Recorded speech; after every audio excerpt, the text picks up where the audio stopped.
Waalaikumsalam warahmatullahi wabarakatuh. Apa kabar nih Intan sama Rahma? Gimana Tan? Baik nggak kabarnya? Alhamdulillah baik, Put. Rahma juga alhamdulillah baik. Ya, Wah. alhamdulillah. Aduh, saya sangat baik sekali dengan cuacana yang adem, ayem di sini ya, gitu ya. Emang lagi musim hujan ya. Iya, benar sekali Intan. Aku mau tahu dong kesibukannya Intan sama Rahma ini apa aja? Intan dulu. Oh, aku dulu nih. Iya, boleh. Kalau kesibukan aku itu semenjak kuliah online itu ya selain di rumah ya di mana lagi gitu. Pokoknya sering menghabiskan waktu di rumah aja. Kayak misalkan diskusi online gitu, terus baca buku, sering-sering bantu orang tua juga mungkin ya. Terus lebih banyak sih sekarang sih kayak kajian-kajian online gitu. Karena udah mau akhir semester juga mungkin ya, jadi udah gak ada tugas gitu. Kalau Rahma gimana tuh, Mak? Mungkin kamu sibuk banget nih kayaknya nih ya. Enggak, sama aja sih, ya kuliah online kan pasti di rumah. Udah gitu kan ya malamnya paling ngaji, udah gitu ngebantuin orang tua, terus ngejagain ponakan juga, cuma itu aja sih kesibukannya. Jadi selain di rumah ya mau di mana lagi kan Iya. pandemi gitu kan. Iya. Jadi nggak bisa. Ya, walaupun di rumah juga pasti ada aktivitas online lah yang lebih makna lah di hidup kita lah. Iya, gengs. Iya. Jadi harus produktif. Mantap lah. Kita kan di sini mau diskusi tentang agorafobia nih ya, dari materi kita sendiri gitu kan. Iya. Nih, jadi menurut Rahma tuh udah tahu nggak sih agorafobia itu kayak gimana definisinya gitu? Kalau menurut Rahma sih ya, agorafobia itu kayak orang yang takut kerumunan gitu loh. Jadi ketika dia sedang sendiri, udah gitu ke tempat ramai, dia itu nggak bisa, takut gitu. Tiba-tiba punya serangan panik sendiri gitu loh. Ya jadi kayak gangguan, jadi agorafobia itu Iya. kayak gangguan mental juga kan, sama aja Iya, gitu. iya, seperti itu. Kalau Intan kayak gimana tuh? Sebetulnya apa yang dikatakan sama Rahma tuh sama gitu ya. Sama gitu, maksudnya agorafobia itu kan menunjukkan orang yang takut ya, Iya. Rahma ya.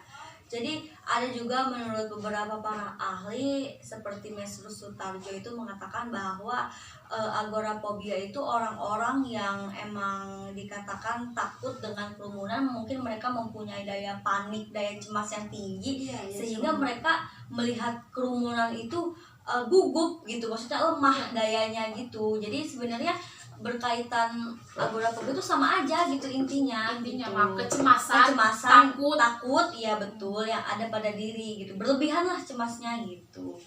Iya, Itu benar. sih yang Intan kutip dari buku.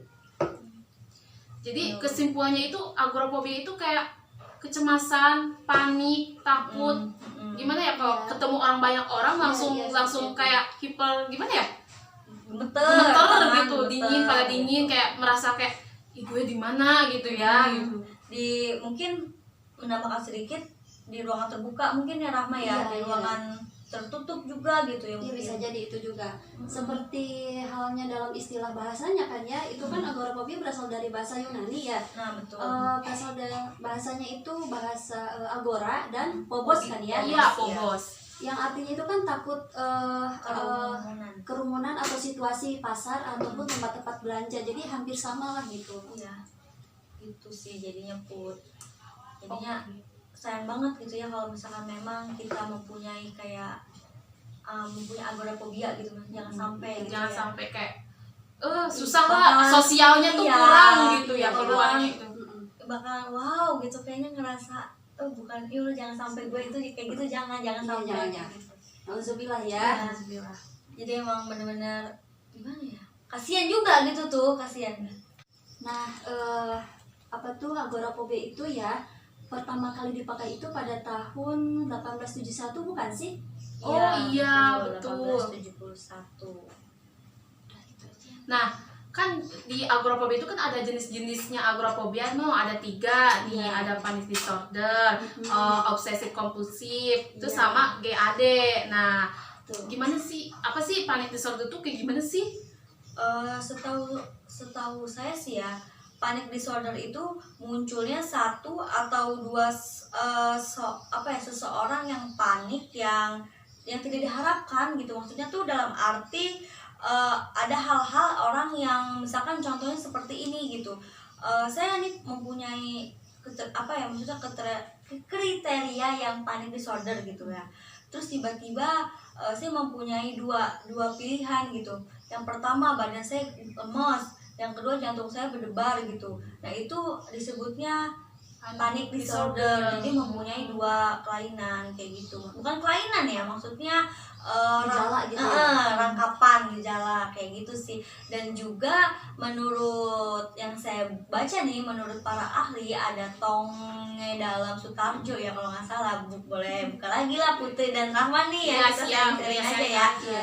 Dalam penelitiannya itu mereka mengatakan bahwa 40% seorang anak laki-laki maupun perempuan itu yang dewasa itu mengalami panic disorder itu ketika mereka menghadapi situasi-situasi seperti ujian sekolah, Oh, iya. ujian kampus. Oh, iya. Itu Dan kan suka gugup gitu nah, ya. iya itu. Saya juga kalau ulangan tuh ya. Nah, suka pucet banget ya, Iya, ditambah iya. takut nih pengawasnya gimana gitu kan ya. Iya. Terus juga sama takut terjadi kejadian-kejadian yang di masa lampau gitu. Maksudnya mereka pernah mengalami kayak depresi galau, putus cinta ataupun masalah-masalah keluarga tuh apa kayak gitu. Menurut Tonge dalam Sutarjo itu mengatakan 40% segede kita nih gitu, Iya. mengalami seperti itu gitu sih. Terus kan Ada ada lagi tuh ya, apa sih yang obse- kedua itu ya? obsesif, Obsesif, kompulsif, Iya, ya. susah Banget namanya ya. Itu maksudnya gimana ya sih itu? Obsesif itu kayak pikiran, pikiran Oh. kita terlalu obsesif gitu, kayak gimana ya? Kita nih Berlebihan gitu berlebihan gitu, kayak ngelihat dari keramaian itu kayak gitu tuh, kayak berlebihan gitu. Padahal pasti pikirannya kita tuh kayak positif, jangan negatif gitu. Kalau gitu ya, pikiran gitu harus positif gitu, jangan Jadi, kayak jangan terlalu netting, jadi harus positif aja gitu ya. Bagus sih. kayak ngeliat orang tuh langsung takut gitu. Harusnya kan kita berusaha untuk yuk Tenang. bisa gitu. Iya. Terus kalau kompulsif itu kayak tindakan kita tuh kalau misalnya udah kayak gimana sih, lihat orang terus kayak mencuci tangan gitu, kayak ih takut banget ya Allah gitu kan. Terus gimana nih cara kitanya untuk menghilangkan Rasa takut. rasa takut, kayak cuci tangan berlebihan, Hmm. bisa aja melukai diri kita sendiri gitu, kayak lecet di sininya gitu. Kan ada aja yang takut apa sih, kepala ginian kan ya. Kayak gimana sih, orang tuh tindakan sama pikirannya tuh berlebihan gitu. Seperti itu. Bisa dikatakan berbalik arah, maksudnya bertolak belakang apa gimana itu? Bisa dikatakan gimana maksudnya? Kayak gini nih, Intan misalnya nih lihat kayak ya Allah gitu, ini orang banyak amat, gimana ya saya gitu ya, panik banget nih.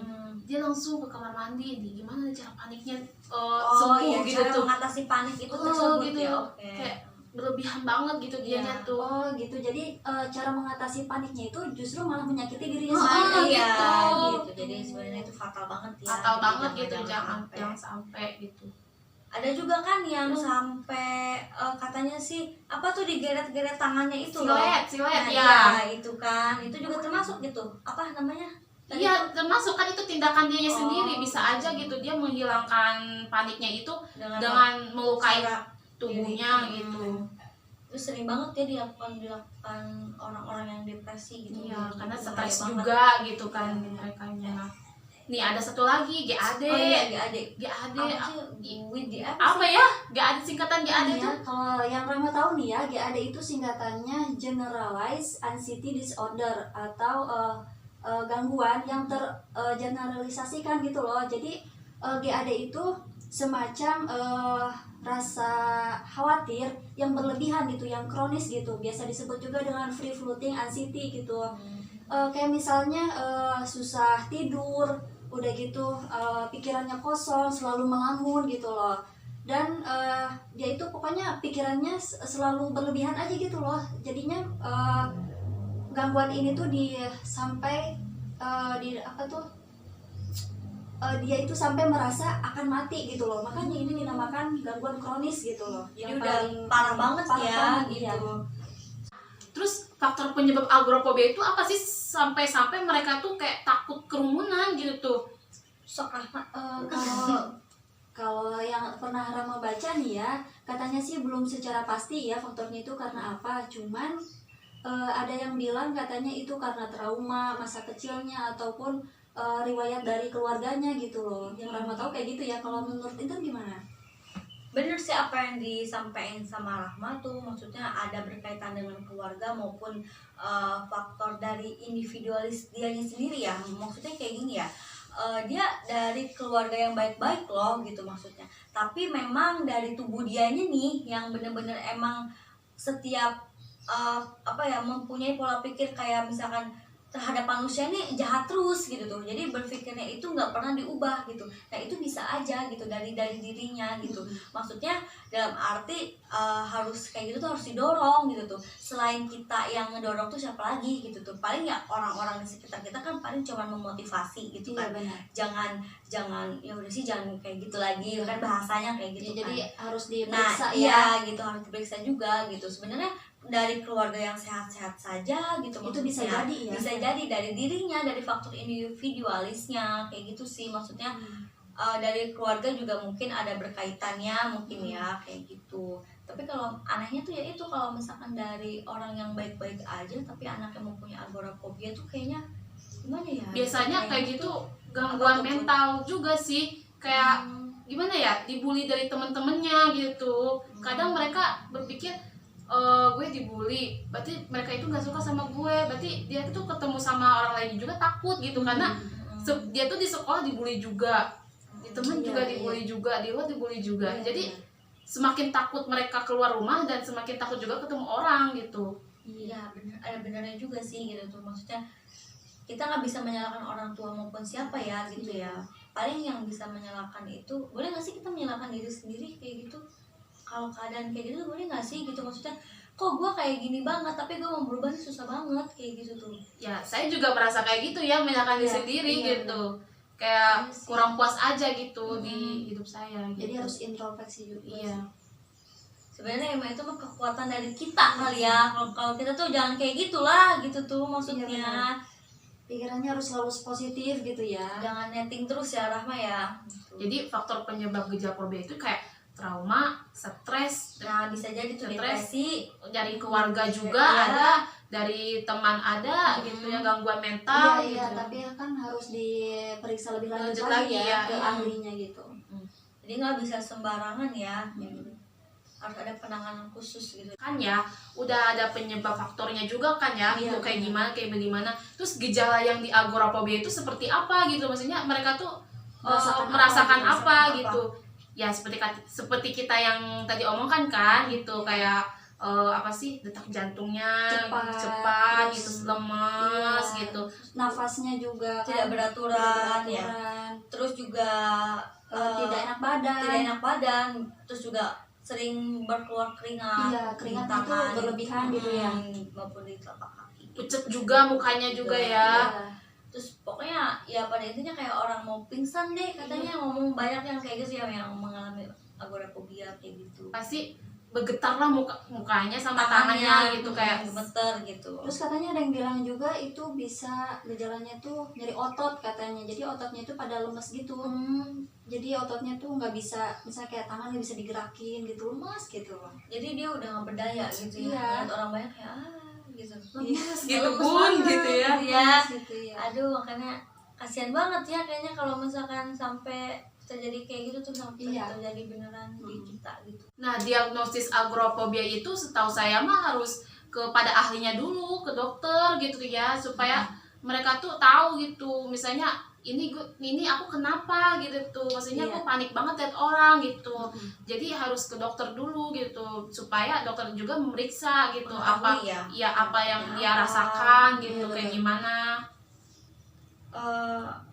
Oh ya nih ya, terus juga bisa nggak sih kan kita nih ya sebagai calon konselor nih, amin gitu kan. Amin. Bisa nggak sih mengatasi masalah, bukan masalah ya, maksudnya orang yang mengidap penyakit agora ini gitu. Kita nih sebagai konselor gitu kan. Kalau menurut Rahma sih bisa aja, tapi gitu ya, rasa kecemasannya itu atau rasa takutnya itu masih di bawah rata-rata, maksudnya masih belum kronis gitu loh. Iya. Terus juga kan sebelumnya si konselornya juga harus menyarankan ke psikiater dulu gitu loh untuk gejalanya itu udah parah belum sih. Nah, Iya. kalau misalnya belum parah baru bisa ke konselor gitu loh. Jadi emang nggak mudah ya maksudnya ya, ini kan udah masuknya ke Iya. kejiwaan Jadi kita ya kan gimana. sebelumnya sebelum diobati kan harus didiagnosis dulu tuh ya. Iya. Gitu. Terus bisa nggak sih tuh ke di hipnotis gitu, hipnoterapi gitu loh?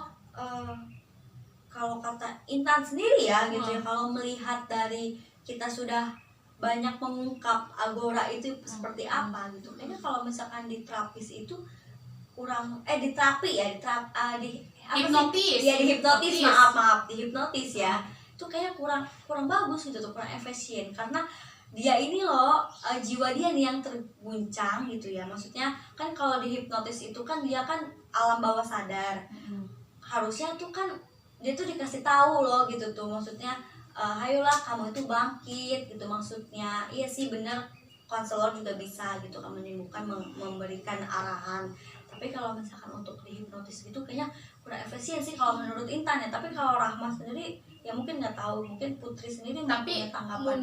menurut aku mah ya, Iya. hipnotis itu kemungkinan kecil bisa, karena seorang psikiater juga kan ahli juga, mereka juga Iya, banyak pengalaman iya. juga kan, bisa juga kan yang fobia kayak gitu kan bisa disembuhin hipnotis kan gitu, kayak bayangkan gitu kan, kayak gimana sih kan orang Iya. psikiater juga hebat juga gitu, tapi kemungkinan bisa gitu kalau menurut aku mah.